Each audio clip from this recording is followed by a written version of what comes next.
ஹாய்ங்க எல்லாருக்கும் good evening.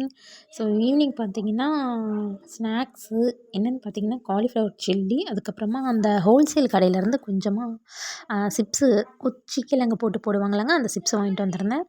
So சூப்பராக cauliflower chilli ready பண்ணி கொடுத்துட்டேன். அவங்கெல்லாம் உட்காந்து சாப்பிட்ருக்காங்க. கொஞ்சம் இப்போ தான் எல்லாமே ரெடி பண்ணி அப்படியே வீடியோ எடுக்கிறங்காட்டி கொஞ்சம் டர்ட்டியாக இருக்க மாரி இருக்கும். ஸோ எதுவும் தப்பாக எடுத்துக்க வேணாம். எல்லாமே அப்பப்போ நான் எடுத்து வச்சுருவேன். ஸோ இப்போ தான் எல்லாமே பேக்கெல்லாம் பிரித்து போட்டங்காட்டி அப்படி இருக்குது. நீங்கள் எதுவும் நினச்சிக்காதீங்க. ஸோ அப்பப்போ நான் எடுத்து செல்ஃபில் அடுக்கி விட்டுடுவேன். குக்கர் பார்த்தீங்கன்னா, சிங்க்கில் ஒரே ஒரு குக்கர் மட்டும் இருக்கும். ஸோ அதையும் கையோட வாஷ் பண்ணி எல்லாம் எடுத்து கமுத்திடலாம். ஸோ அதுக்கு முன்னாடி என்னோடய ஹஸ்பண்ட் வேறு கட்டன் சாயா வேணும் அப்படின்னு கேட்டிருந்தாரு. சரி ஓகே, அதனால நான் அதையும் ரெடி பண்ணிட்டேன். அதை அப்படியே வடிகட்டி அவர்கிட்ட கொண்டு போய் கொடுத்துருவோம். ஸோ எப்பயுமே ஜாமான் கூடையில் அதில் விளக்கி வச்சுட்டு அதுக்கப்புறமேலு தான் எடுத்து அடுக்கி அந்தந்த இடத்துல அடுக்கி வைப்போம். 2 செல்ஃபு தான். வாடகை வீடு தான், ரெண்ட் ஹவுஸு தான். ஓன் ஹவுஸ்லாம் எதுவுமே இல்லைங்க.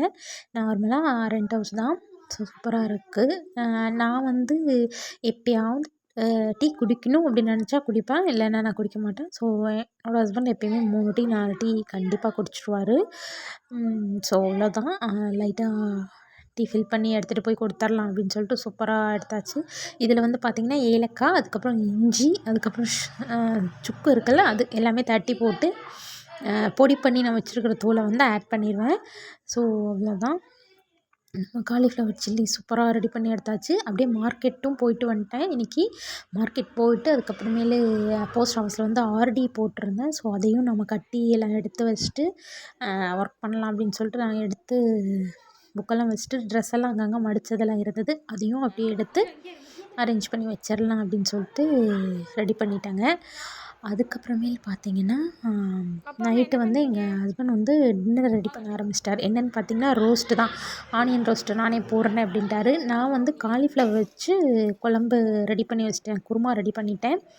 அவர் வந்து ஆனியன் ரோஸ்ட்டு, அதுக்கப்புறம் ஊத்தாப்பம் 2மே போடுறேன்னு சொல்லிட்டு அவர் தான் எல்லாமே சுட்டு கொடுத்துட்ருக்காரு. பாருங்கள், நான் வந்து காலிஃப்ளவர் குழம்பு வச்சுருக்கேன். எப்படின்னு பார்த்தீங்கன்னா, வெங்காயம், தக்காளி, தேங்காய், அதுக்கப்புறம் கொஞ்சமாக மிளகாத்தூள், மஞ்சத்தூள், மல்லித்தூள் 3மே ஆட் பண்ணி அரைச்சிட்டு காலிஃப்ளவர் நல்லா எண்ணெயில் ஃப்ரை பண்ணி விட்டுட்டு அரைச்சதை எடுத்து அதில் ஊற்றிட்டேன். பாருங்கள், இதுதான். நான் நார்மலாக ப்ளைன் ரோஸ்ட்டு போட்டிருக்காரு. அதுக்கப்புறமேல ஆனியன் ரோஸ்ட் போட்டிருக்காரு. ஆனியன் ரோஸ்ட்டு ஆளுக்கு 1, ப்ளைன் ரோஸ்ட்டு ஆளுக்கு 1 தான். மோஸ்ட்லி அவர் தான் தோசை வீட்டுக்கு வந்துட்டாருன்னா அவர் தான் தோசை ப்ரிப்ரேஷனே. ஸோ அதான். பாய்.